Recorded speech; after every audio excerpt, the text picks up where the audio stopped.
We should have explained to them what our Prophet, peace be upon him, means to us. So in 1 minute, I'll try and explain what he means to us.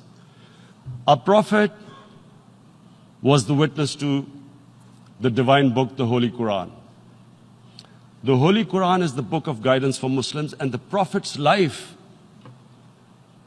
was living the Quran. He was an example of what the Quran guided us to be. So he is the ideal we all try to get to. The Prophet created the state of Medina, the first state in Islam.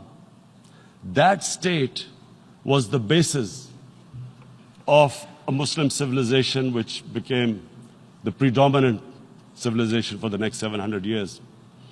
And what was that state?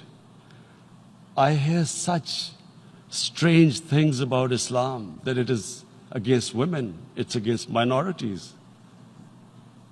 The first state of Islam in Medina, it was the first time a welfare state was set up. The state took responsibility of the weak, widows, orphans, poor people, handicapped. It taxed the rich, spent the money on the poor.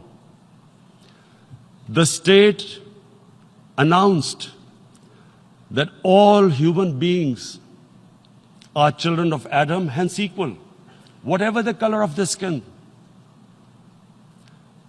The state announced, the Prophet announced that, and slavery, the whole system depended on slavery as it did for many years in the Western societies.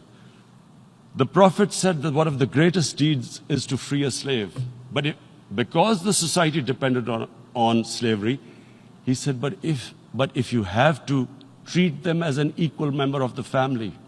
And as a result, something happened in a Muslim world which hasn't happened in any other civilization. Slave dynasties appeared. Slaves became kings.